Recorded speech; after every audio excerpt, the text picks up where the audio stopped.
this is another big challenge. So against this background, I think we, of course, like what Dr. Jacob Thomas see, how are we going to sort of synergize both the private and public sector? And we are working on some kind of major transformation, and we probably will be making announcements of this and having discussions with you as time goes by, so that we can try to optimize the facilities which are present both in public and private to ensure that we can manage the challenges of our health system in a much more optimal and a much more better and efficient manner. So, in the private sector, I probably would request upon you a few things. One is, of course, can the style of management in the private sector hospitals change? For example, there are very few private sector hospitals which are based or designed on a specialty unit basis like what we do in the public sector. For example, in the public hospitals, we got a medical unit. There are a lot of people who work under the medical unit as one team, supporting each other, synergizing each other, and helping us in producing outcome. In the private sector, the way it has evolved in Malaysia, in distinction to private sector in countries like Taiwan, Japan, Korea, for example, is we have evolved along the private individual practitioner concept. So every doctor in the private sector in Malaysia is an individual. He's not only as a person, he's individual, he's also an individual company in most of the setups. So being individual companies, multiple individual companies practicing under one setup. So the synergy which they can get out of cooperation amongst each other as a team is not met. So whether a different kind of model can work in the private sector, where this teamwork between members of a similar specialty can be augmented to produce better results, is something which you have to think of as we move forward. This is very, very important. And that will allow probably greater efficiency and also greater degree of utility of facilities. And because of this, we see there is a lot of multidisciplinary management of a single patient which adds to cost. For example, if a patient goes to a private sector, in a public sector, a general physician will try to manage the diabetes, the hypertension, and all aspects of the patient. There won't be multiple management. Whereas in the private sector, the moment a cardiologist sees a diabetes, he immediately refers to his endocrine friend and not try to manage the diabetes. It's not that the cardiology is not capable of managing diabetes. Every doctor is able to manage diabetes. That's what you're trained for. But the way the system has evolved is that immediately diabetes, you refer to the endocrine. Hypertension, you refer to the cardiac. Asthma, you refer to the respiratory physician. So at the end of the day, a patient who probably will be managed by one doctor in the public sector lands up to be managed by 5 doctors in the private sector. So this, of course, adds to cost. I know this is a very thorny issue, but I'm just throwing it out. So this is a thorny issue. So, but it adds to cost. It adds to cost. And adds to cost.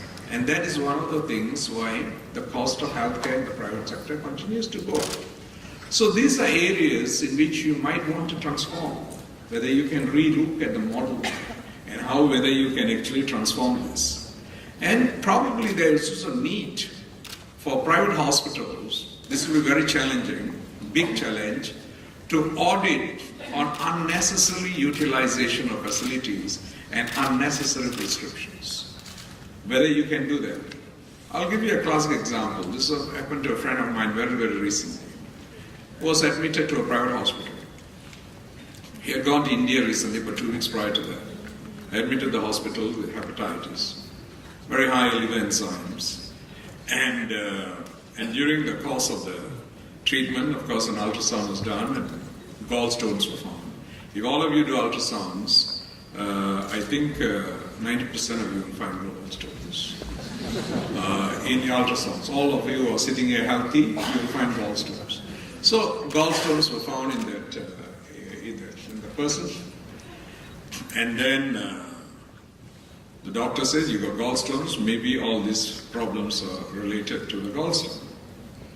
So this guy asked me. I said, I looked at the enzymes and said, I don't think this is due to gallstones.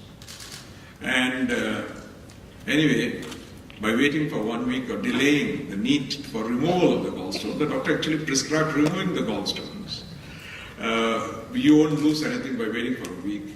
And he told me, just wait for the week and repeat the enzymes. And lo and behold, when you repeated the enzymes dropped. So just listening to the advice of the Minister of Health, he actually saved himself probably 70, 80,000 ringgit. So, are you going to audit this kind of practices? Where, obviously, dictated by the profession and the science of medicine, such decisions are definitely wrong decisions.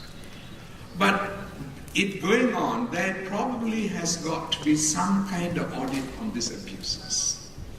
Prescription of more expensive tools where you can solve a problem by a CT scan if you got to do an MRI. Just because you got a higher MRI of the highest order in your hospital. So these are challenges which you have to look at and put into, and I strongly believe there's a case of audit on practices, like what we're doing now in the public sector. We repeatedly auditing everything which we are doing.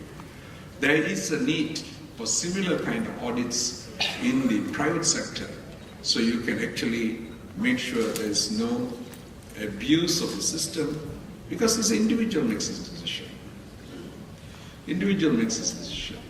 And that is not subject to any kind of scrutiny either by peers or by any other person.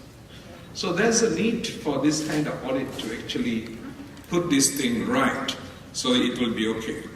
And in the Ministry of Health since last year, I have started what we call an evidence bank. So under the National Institute of Health, we got one of the departments which collates all evidence on all aspects of medical practice. So I have told this department that any decision which I make or any decision which the ministry makes should be based on evidence. We are living in a world of evidence. And we are also living in a world in which technology is available to collate, compute, and analyze this evidence. And there's tremendous amount of tools available. So we should be dictated by evidence. Our actions, our decisions should be dictated by evidence, because there is tremendous amount of evidence available. And this is an area which you might want to also look at, whether the current practice which is being followed is backed by evidence of peers all over the world. And this is an issue which we have to do, because eventually that is what it's going to be. And with the availability of big data, I can foresee you will be able to have something which you never did before. This is an information which you never had. But now we have got these tools which you can actually do this for us. And we can use this for the purpose of analyzing information, producing evidence which can be our guide in making decisions. This is very important. Decisions made by perception. Of course, we have grown away from those days. I mean, if you listen to the consultants, I had consultants who say, I walk into the ward, I can smell typhoid. I mean, that is where we lived. But nobody would have done a case control study whether the smell is actually typhoid or not typhoid. But it was an age of perception, and we were dictated by perceptions. But we have sort of grown out of the age to an age in which now we are guided by evidence. So we have to use evidence as the basis of whatever decision which we are making. And private hospitals have to move in that direction. So that not only for you, in terms of cost, it's going to help you, but in terms of the level of the practice, it's also going to be something which is very, very important. And it's very important because just 1 month ago, 1.5 months ago, I was in Tokyo attending a roundtable conference of ministers of antimicrobial resistance. It's frightening. It's frightening. The area of antimicrobial resistance is frightening. Last week, America reported a lady with urinary tract infection with a so-called superbug, which was not responsive to any of the antibiotics which they have. And that kind of situation is exceedingly frightening if you don't control the prescription of antibiotics within the private health sector, along with the public health sector, in which we have to join together and work so that we can actually address this issue based on evidence, which is very, very important. So these are the challenges which we have, so that we can actually look at it and try to work towards to try to solve this problem. And in the economics also, whether we can reduce the cost of drugs, reduce the cost of investigations. These are challenges which we have. And in the area of health tourism, we are trying to be as supportive as possible. There has been this request, that we must allow some leeway in the fees which is prescribed for foreigners, so that could sort of be an incentive for doctors for wanting to see foreign patients as a mode to boost health tourism. We want to boost health tourism because, like what Dr. Jacob Thomas said, that Malaysia is recognized as a center for health tourism, and you all have got the capacity to do it. And countries like Thailand are doing better than us in that area because they have had a more focused approach to that whole problem, and they have created services which sort of are very attractive to bringing foreign patients to some of the hospitals. So we are discussing on whether it's possible to provide some kind of flexibility in the professional fees would be charged by doctors for managing foreign patients. We might not call it professional fees, we might call it a processing fee, a facilitative fee, or an administrative fee, which will be on and above the normal professional fee, so that will be as an added incentive for doctors who are managing foreign patients other than local patients. We hope with that kind of change, that will give you some incentive to manage foreigners, but not at the expense of locals. Your first priority, of course, is managing the locals. And if you've got extra time, then in which you want to manage foreigners, that should be something which we will support. And among the points which were raised by Dr. Jacob Thomas on the approval of designs and structure for private hospitals, I'm quite open to the idea of using pre-prescribed architects who have got the knowledge and the designs which are required by the Ministry of Health. And this is done by other agencies in the government, for example, local government doing it in the building approvals. So I think it's something which is possible. I think we should take up this discussion with Bagian Amalan within the Ministry of Health, so that these issues can be addressed. I don't want the Ministry of Health to be restrictive in its approach, which delays time and at the end of the day increases cost. So these are some changes which I think we can work together in trying to improve the management of health services. The last point which I would like to raise is the interaction between private insurance and managed care organizations. Although private insurance provides payment, there is this concern even in the insurance sector that there's a differential in which private hospitals treat patients who are paying out of the pocket and in those who are actually paying insurance. And this is something which you have to look at. I think just because the payment is by an insurance company and not by the individual, and just because of that, we feel it's an opportunity to actually charge more. But at the end of the day, we are contributing to an overall increase in health costs, and that will have its repercussions on the entire management of the health system. So this is an issue which you have to see, that there's objectivity in the management of such patients, and there's no tendency for doctors just because of insurance to do things more than what they would do if the patient is actually paying out of his own. So there's a similarity and a congruity of such managements, and this is some issue which you have to manage. The other extreme is managed care organizations, and not so much for private hospitals, but for primary care physicians in the private sector. I think there has to be some kind of unity among this group of people to ensure that they don't go into very unprofessional contracts with managed care organizations. I know some general practitioners who agreed for consultation fee for 10 ringgit to MCOs. This is unrealistic, it's ridiculous.